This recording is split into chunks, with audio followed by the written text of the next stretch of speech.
तो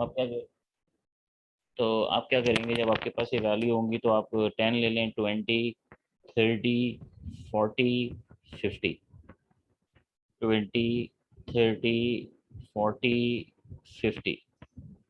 तो ये इस तरह से जो है वो आप 50 तक जो है वो इसको स्केल कर लें। ठीक है। फिर आपके पास जो मिनिमम वैल्यू है वो है 5। 5 यहाँ आ जाएगा, इसके ऊपर आप एक डॉट लगा दें इस तरह से। 5 के ऊपर आप क्या करें, एक डॉट लगा दें बस, सिर्फ और कुछ भी नहीं करना आपने। फिर आपने जो है वो 23 देखना है, तो 20 ये रहा, 21, 22, 23, 23 इज समवेयर हेयर। तो इसकी जगह जो है वो आप एक डॉट लगा देंगे, 23 पे आप एक डॉट लगा देंगे। फिर आपके पास 30.5 है, 30, 31, 30.5 इज समवेयर हेयर। तो आप क्या करें, 30.5 पे भी एक डॉट लगा देंगे। फिर आपके पास 36.5 है, 36, 35, 36, 37, 36.5 जो है वो यहाँ कहीं होगा, तो इसके ऊपर भी आप एक डॉट लगा देंगे इस तरह से। फिर आपके पास है 43, तो ये आ जाएगा 41, 42, 43। 43 पे भी जो है वो आप एक डॉट लगा देंगे इस तरह से। तो आपके पास ये एक मिनिमम वैल्यू आ गई जो कि 5 है। आपके पास मैक्सिमम वैल्यू आ गई जो कि 43 है। आपके पास Q1 आ गया, यहाँ पे एक लाइन खींच लें, Q2 आ गया, एक लाइन खींच लें, Q3 आ गया, एक लाइन इस तरह से खींच लें आप। और इस लाइन को इस लाइन से मिला दें, इस लाइन को इस लाइन से मिला दें।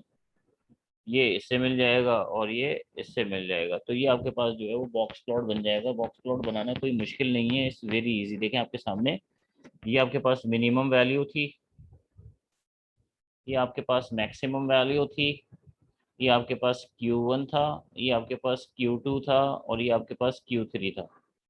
तो Q1, Q2, Q3 minimum maximum दोनों आपके पास मौजूद हैं, ये आपके पास बॉक्स प्लॉट बन गया। और अगर Q2 is close to Q3, ठीक है ना, the distribution is negative skew. और अगर Q2 is close to Q1, positive skew. तो आप Q2 की वैल्यू को देखेंगे वो कहाँ पर है, क्लोज है या क्लोज नहीं है। अगर Q2 is in between Q1 and Q3,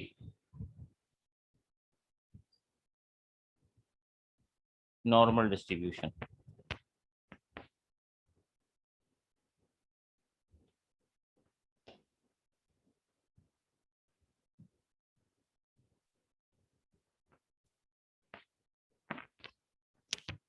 ये आपके पास जो है वो बॉक्स प्लॉट बनाने का तरीका है। बॉक्स प्लॉट बनाने के लिए आप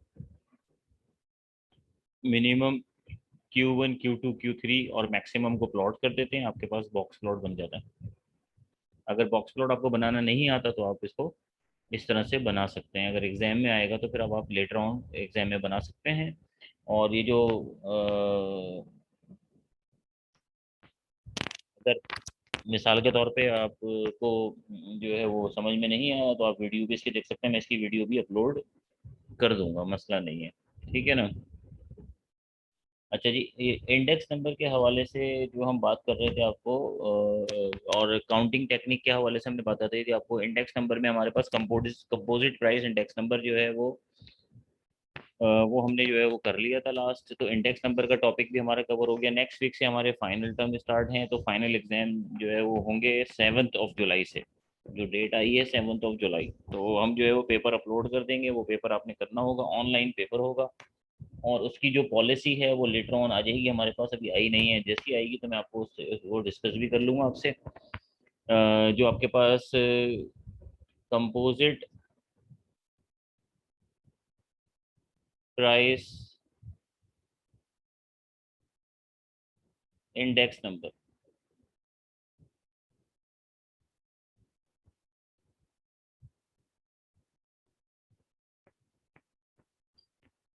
कंपोजिट प्राइस इंडेक्स नंबर जो है वो हमने आपको वीडियो जो है इसकी अपलोड की हुई है। आप इसके वीडियो जो है यूट्यूब पे जाके चैनल पे देख सकते हैं।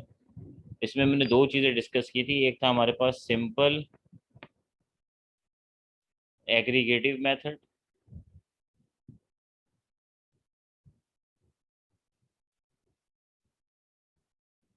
और दूसरा हमारे पास था simple average of relative method. इसके अंदर सिर्फ फिक्स बेस होता है, और इसके अंदर आपके पास फिक्स बेस और चेन बेस दोनों होते हैं।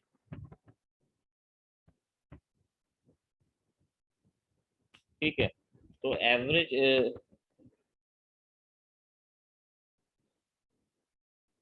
हाँ चेन इंडेक्स कराया था ना, तो इस ये चेन इंडेक्स जो था वो सिंपल प्राइस इंडेक्स नंबर में आता है, और सिंपल प्राइस इंडेक्स में आपके पास फिक्स बेस और चेन बेस मेथड होता है। तो जो रिमेनिंग आपके पास कंपोजिट प्राइस इंडेक्स नंबर के जो पार्ट हैं, मैं आपसे ये कह रहा हूँ कि आप जाके आप उनको जो है वो ऑनलाइन देख लीजिएगा। मैंने ऑनलाइन जो है उनको उनकी वीडियो जो है वो अपलोड की हुई है, उस वीडियो से जो है वो आप हेल्प ले लीजिएगा। उसमें सिर्फ फॉर्मूले हैं, और फॉर्मूले में वैल्यू पुट करनी है, और आपने टेबल में जनरेट करनी है, सिर्फ टेबल बनाना है। ठीक है ना, तो मुश्किल नहीं होगी, आप कर लेंगे, मुश्किल नहीं होगी।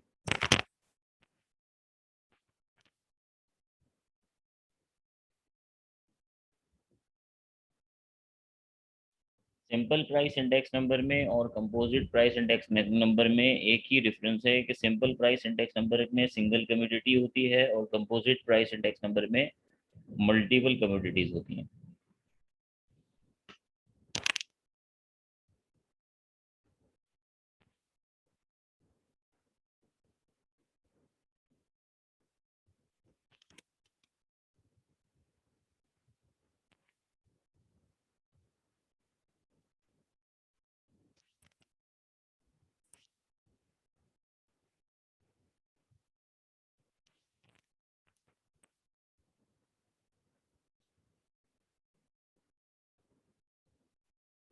ठीक है, तो पहले हम जो है वो सिंपल एग्रीगेटिव मेथड देख लेते हैं क्या होता है।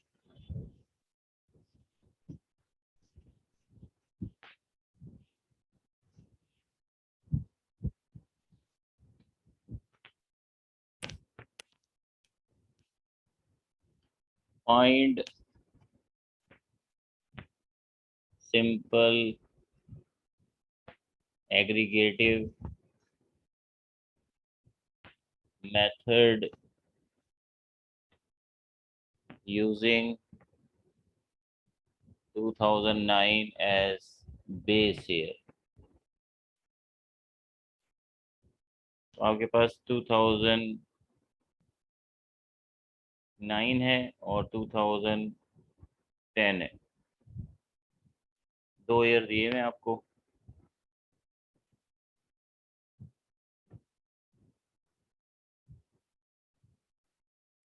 और साथ में आपको कमोडिटीज दी हुई है ABC।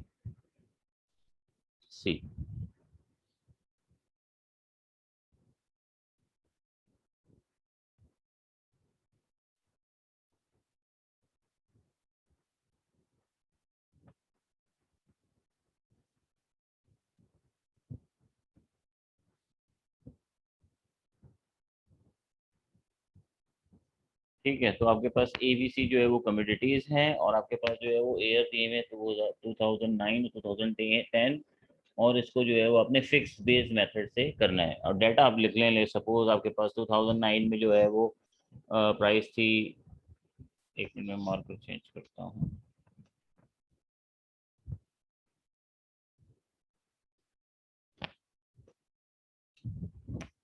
ये प्राइस थी आपके पास 200, और ये इसके बाद होगी 220। यहाँ प्राइस थी आपके पास 150, 160। यहाँ प्राइस थी आपके पास 90, 110। ये आपके पास जो है वो प्राइस थी। अब आपने इसमें जो है वो फिक्स बेस मेथड यूज करना है, तो आपके पास जो बेस एयर है वो हो जाएगा P0, और जो आपके पास करंट एयर है वो हो जाएगा P1। इसका सम कर लेंगे, आपके पास यहाँ पे आ जाएगा total.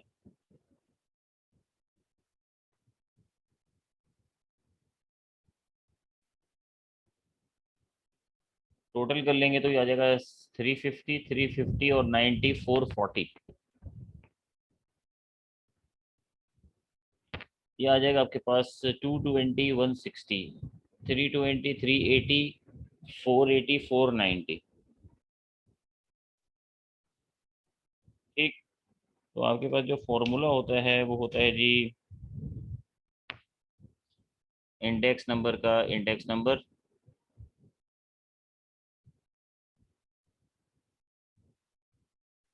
Summation of P not divided by summation of P1 multiply by 100। तो आप समीशन ऑफ पी नॉट आपके पास आ रहा है 440, ये आ रहा है आपके पास 490 मल्टीप्लाई बाय, नहीं, पी पी नॉट सॉरी नीचे होगा, उल्टा लिख दिया मैंने। P1 पी नॉट, यहाँ पे भी वैल्यू चेंज हो जाएगी, यहाँ पे आपके पास आ जाएगा 490 और ये आ जाएगा 440। तो 490 को 440 से डिवाइड करें, मल्टीप्लाई कर दें 100 से, तो कितना आ रहा है ये कैलकुलेटर यूज़ करके देख लें आप। तो 490, 490 डिवाइडेड बाय 440।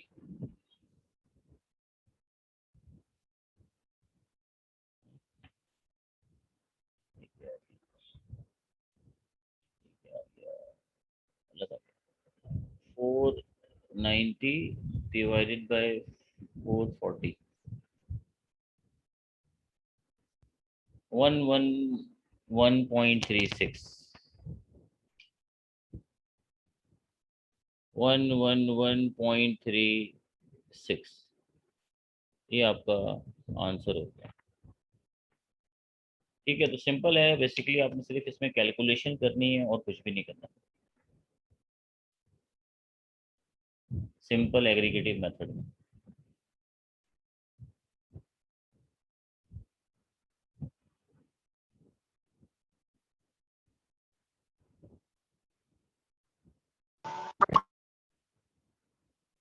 नहीं, एमसीक्यूज बेस्ड तो कोई भी क्वेश्चन नहीं है, सारे क्वेश्चन जो है वो आपको सॉल्व करने हैं।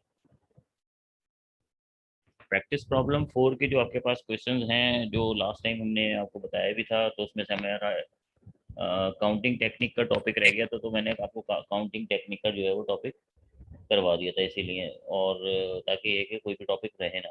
फिर इंडेक्स नंबर का जो टॉपिक रह गया वो मैंने बोला था कि मैं आपको करवा दूंगा, और ये मैं आपको करवा ही रहा हूँ इंडेक्स नंबर का टॉपिक ना। और इसके बाद हमारे पास कोई भी टॉपिक बचेगा नहीं। बाकी जहाँ तक बताने की बात है, अगर आप प्रैक्टिस प्रॉब्लम 4 जो है वो पूछना चाहें तो आप जो मैंने पावर पॉइंट स्लाइड्स लगाई हैं चैप्टर नंबर 4 की वो देखें और वीडियो देखें, उससे आपको आइडिया मिल जाएगा और आप उसको फिर प्रैक्टिस में कर सकते हैं अगर आप करना चाहें तो।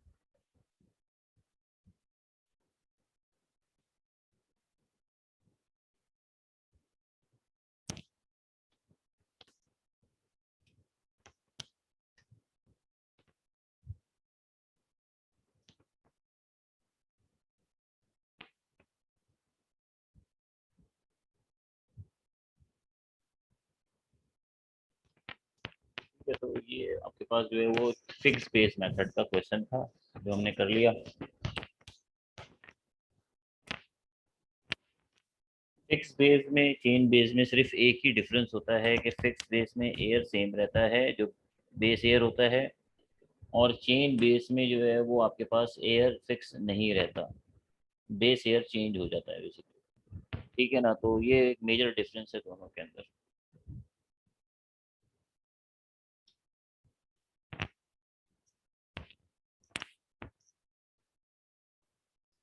तो आपके पास एक और क्वेश्चन है, फाइंड सिंपल एवरेज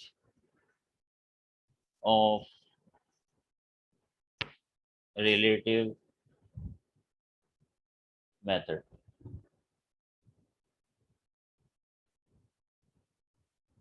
ठीक है, इसमें ये चेन बेस है।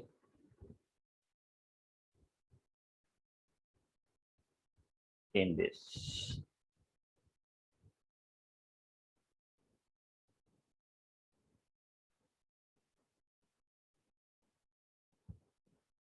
जी जी, मैंने आपको, आप आए नहीं थे, मैंने बताया जो सेम है वो मत करें आप। जो सेम है प्रैक्टिस प्रॉब्लम वो मत करें। वो सेव करने में मुझसे गलती हो गई है, तो मैंने एक ही प्रैक्टिस प्रॉब्लम पे दूसरी प्रैक्टिस प्रॉब्लम जो है वो ओवरराइड हो गई थी। तो सेम वाली ना करें। सेम प्रैक्टिस प्रॉब्लम आप ना करें, ये अंडरस्टूड बात है। जो सेम होगी वो आप कैसे करेंगे? ठीक है ना, सेम वाली को आप दोबारा तो नहीं करेंगे ना। अच्छा जी, क्वेश्चन हमारे पास जो है वो ये है कि आपके पास जो है मौजूद है 2000,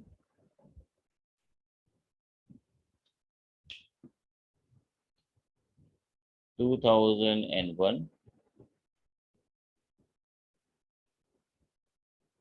और 2002। दो ईयर दिए मैं आपको, और आपको कम्योडिटी दी हुई है ए और बी। दो कम्योडिटीज हैं और दो ही ईयर है। और इसको चेन बेस्ड मेथड से जो है वो आप सिंपल एवरेज मेथड से जो है उसको करना है आपने।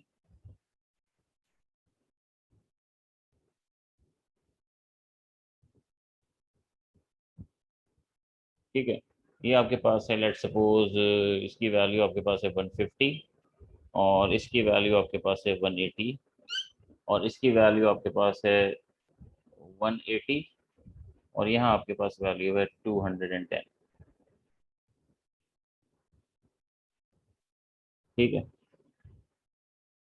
तो चेन बेस में जब आप कैलकुलेट करेंगे, तो चेन बेस के लिए आपको मैंने बताया था कि आपके पास ये तो आपके पास सेम आ जाएगा 150।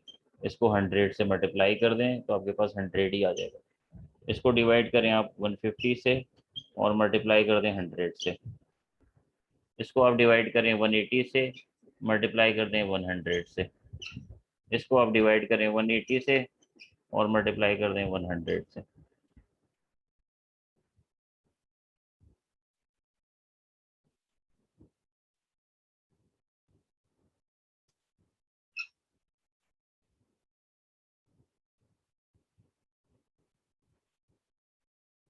ठीक है, तो ये तो आपके पास 100 ही आ जाएगा।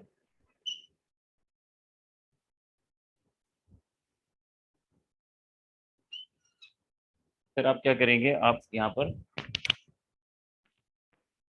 एवरेज निकाल लेंगे।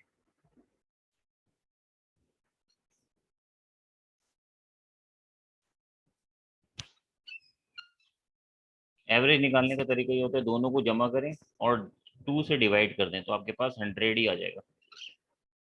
इसको कैलकुलेट करना होगा आपको, 180 divided by 150, 180 divided by 150 multiply by 100, तो ये आ जाएगा 120।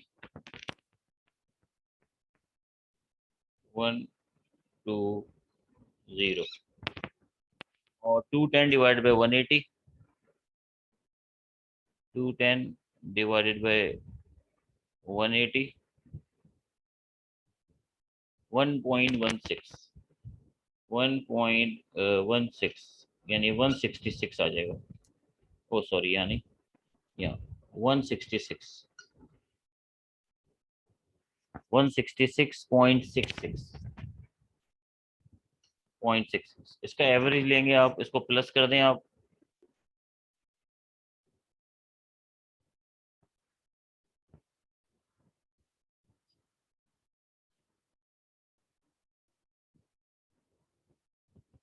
तो 166.66 प्लस 120,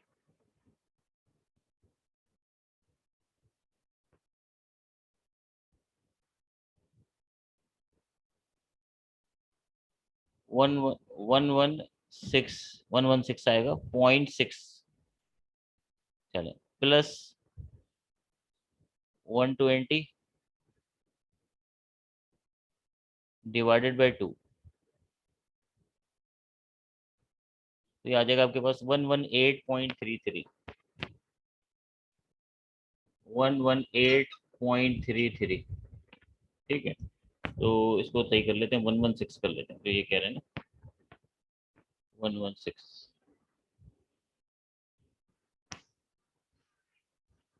116.66। फिर जब आप इसका एवरेज निकालिए, चेन इंडेक्स निकालेंगे, तो चेन इंडेक्स आपके पास आ जाएगा 100, और ये आ जाएगा आपके पास 118.33।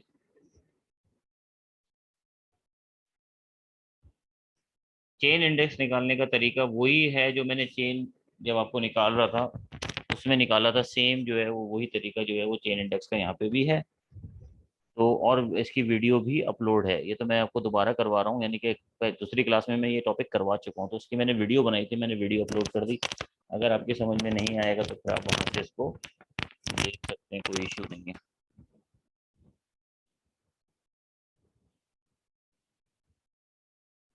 ठीक है, बस इसमें चेन बेस में ये होता है कि आपके पास जो चेन बेस है उसमें एयर चेंज हो जाता है, इसमें भी एयर चेंज हो जाएगा। और क्योंकि कमोडिटीज़ मैंने दो ही ली हैं और एयर भी दो लिए हैं, तो दो से ज़्यादा कमोडिटीज़ भी हो सकती हैं और एयर भी दो से ज़्यादा हो सकते हैं, डिपेंड करता है, क्वेश्चन टू क्वेश्चन वेरी करेगा ये। ठीक है ना, तो ये टॉपिक जो है वो हमने यहाँ पर तकरीबन इंडेक्स नंबर का भी हमारा टॉपिक, जो हमारी चीज़ें थी जो एग्जाम में आने वाली, जो प्रैक्टिस प्रॉब्लम 5 में मौजूद है, वहाँ तक हमने इसको कर लिया है। सो फार अगर आपके पास कोई क्वेश्चन है तो आप कर लें, अदरवाइज हम जो है वो फाइनल टर्म एग्जाम की तैयारी करें अब आप। और नेक्स्ट वीक में जो आपके पास जितने भी टॉपिक हमने कवर किए थे उनके एग्जाम होगा। 7 से है, तो 7 जो है वो मेरा ख्याल है बुध की है शायद। तो अगले वीक भी जो है वो हम रिव्यू करना चाहेंगे तो कर लेंगे, क्लास में कोई चीज़ रह गई है, कोई चीज़ पूछनी होगी तो वो हम पूछ लेंगे। टॉपिक तो हमने, अगर आप कोर्स आउटलाइन को देखें तो तकरीबन टॉपिक हमने कवर कर लिए हैं।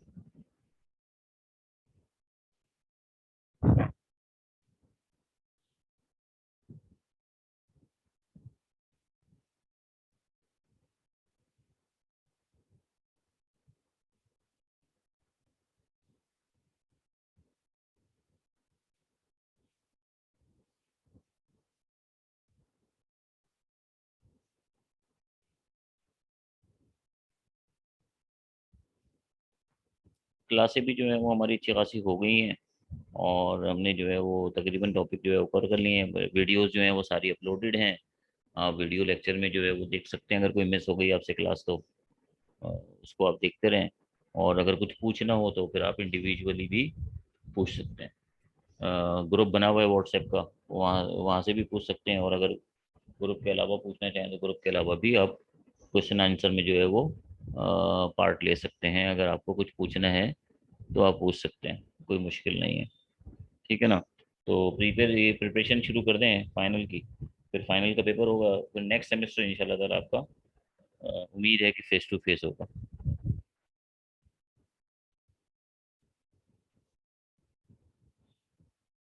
हाँ, प्रैक्टिस प्रॉब्लम 5 में है। ठीक है ना, तो प्रैक्टिस प्रॉब्लम 5 जो है उसमें से आप जो है वो क्वेश्चन देख लेंगे, और बुक में जो है वो क्वेश्चन जो मौजूद हैं, अगर प्रैक्टिस करना चाहें तो प्रैक्टिस आप किसी भी बुक से कर लें, कोई मुश्किल नहीं है, बीकॉम की बुक से कर लें, या आप कोई बाहर की बुक है उससे कर लें, इंटरनेट से कोई क्वेश्चन निकाल लें वो कर लें। कोई रिस्ट्रिक्शन नहीं है, आप कहीं से भी प्रैक्टिस कर सकते हैं, क्योंकि फॉर्मूला है, फॉर्मूला अप्लाई करना है और आंसर निकालना है, तो इसमें कोई मुश्किल नहीं है। ठीक है, मिलते हैं फिर इंशाल्लाह ताला नेक्स्ट क्लास में, तब तक के लिए अल्लाह हाफिज़।